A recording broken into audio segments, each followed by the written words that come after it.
Let's look at an example of what it takes to actually calculate the center of mass for a planar lamina region.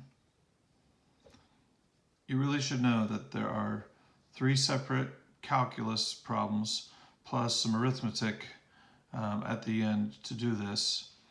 So a single one question could take a little while, or I may ask you just to compute parts of a problem to make sure you can demonstrate the skills, but then give you a wider variety of types of planar regions. So for this problem, we're going to take the first quadrant of a circle of radius 4, and density function is given, rho of xy is x times y. Let me just kind of give you an idea of what this means. The larger the x and y value, the larger the density is going to be. So you think of this as, I'm going to use incorrect physics notation here, heavier as you get closer to the places where x and y are larger. And it's not as dense, so it's therefore lighter when you're closer to the origin. So I expect the center of mass to be farther out. But we'll determine this through our calculations. So the mass calculation is over the region R, the integral of the density function with respect to the area. And for our question, we know the density function. And the first antiderivative is certainly not going to be a big challenge. But our region of integration has boundaries, x and y. Well, x goes from 0 to 4, and please recall that these have to be constants in our last integral. Well, the y boundaries go from 0 to our circle. So y equals 0 is the x-axis. But what about the circle of radius 4? X squared plus y squared is 16. Y is plus or minus the square root of 16 minus x squared. So the positive square root of 16 minus x squared. Now, I may not be too keen about seeing this, but it turns out for this integration, it's not the most horrible thing in the world. So here we go.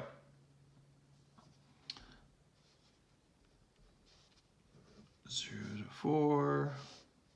The antiderivative is x multiplied by y to the second divided by 2. Y goes from 0 to square root 16 minus x squared. We still have to integrate with respect to x later.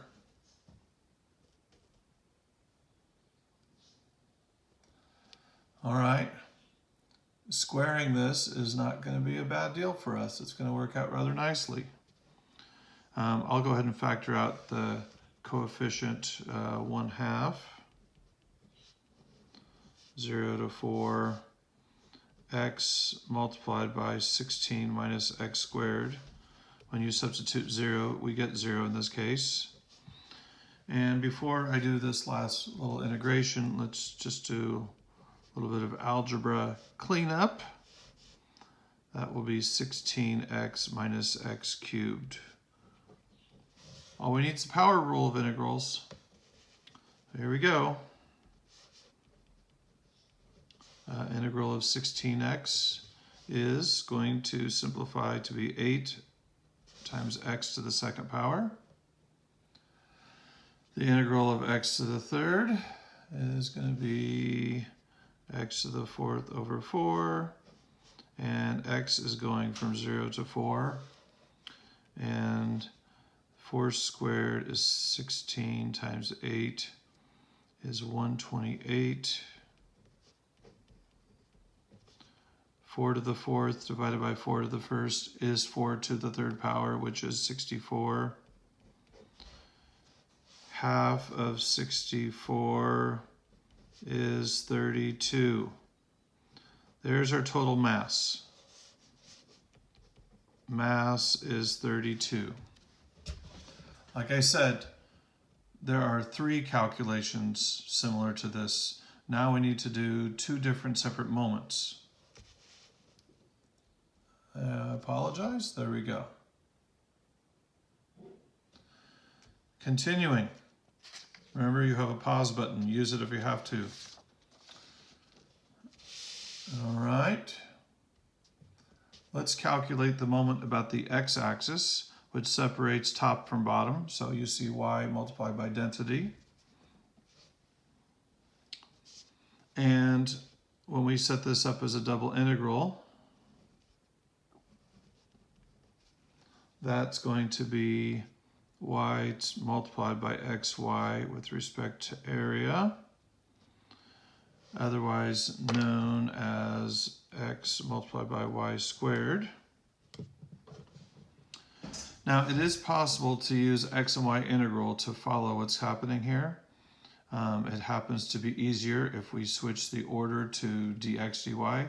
What we're going to do is we're going to convert to polar coordinates, and just looking at our circle here, polar coordinates and circles work very nicely together.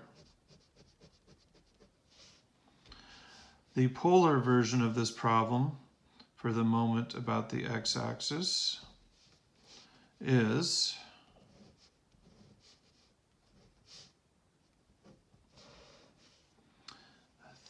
r times dr times d theta.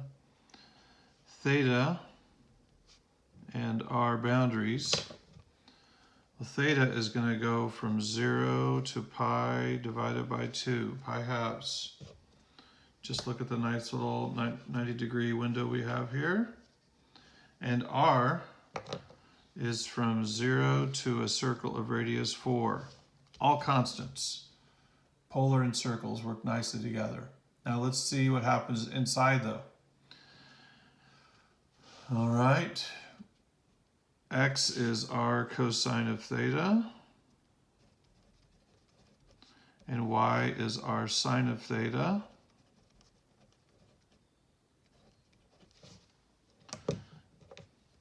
And we have an extra factor of r here. I'm going to do a little bit of algebra rewrite. 0 to pi over 2, 0 to 4, r squared, one more r, that's r to the 4th power. And we have sine squared cosine theta, or sine to the 2nd power of theta multiplied by cosine of theta. And now we get to integrate.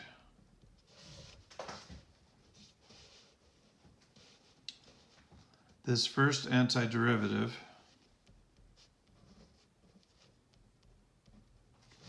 is going to be r to the 5th over 5 sine squared theta cosine theta, and r is from 0 to 4.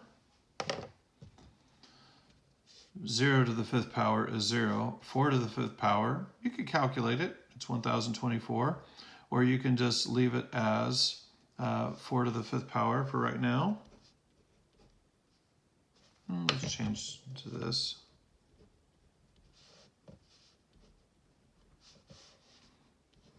Zero to pi over 2 sine squared theta cosine theta d theta. Well, now what? Well, if you let u equal sine of theta in a traditional substitution, then du is cosine of theta d theta. And we happen to have all of the necessary pieces for our substitution. This becomes 4 to the 5th over 5 sine to the 3rd theta over 3, and theta is from 0 to pi over 2. Okay, closing in. The sine of pi over 2 is 1. 1 to the third power is still 1. The sine of 0 is 0. 0 to any power is 0. 0 divided by 3 is 0. We will end up with this numerical value. 4 to the 5th over 5 multiplied by 1/3. Now there are several ways of writing this. I'm going to choose to call 4 to the 5th 2 to the 10th, and 5 times 3 is 15. This is our moment about the x-axis. Now, for the exciting part. By the time you get to here, you kind of forget maybe what it was you were attempting to do. I want to do little highlights of where we've been so far. So we've been calculating the mass and center of mass of a quarter circle region. We have the mass, which is 32. And 32 is 2 to the 5th power. We have the moment about the x-axis, which is 2 to the 10th over 15, just recently finished. I want you to know that if you calculate the moment about the y-axis, this could be done pretty easily either in rectangular dy dx or in polar,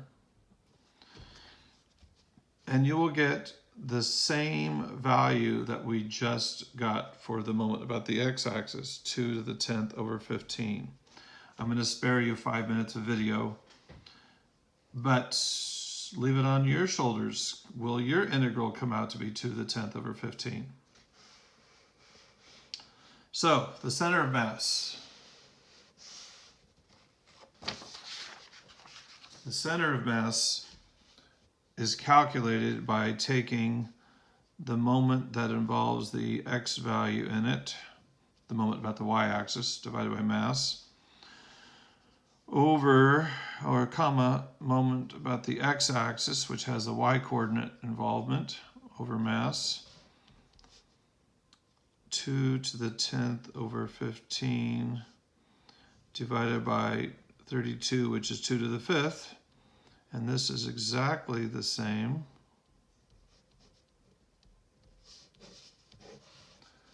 And this comes out to be 2 to the 5th over 15, comma, 2 to the 5th over 15, otherwise known as 32 fifteenths, 32 fifteenths. Now, please note, 32 over 15 is 2 and 2 fifteenths. It's a little larger than 2. Both x and y are the same. If we look at the region one more time, we will find that the center of mass happens to be on the symmetry line, and it is, if that's 2 units out, the center of mass is just a little bit past that. And it was just like I guessed at the beginning. Because density increases with x and y, the center of mass is a little farther out in this region. There you have it. A full-fledged calculation. Whew, I'm tired.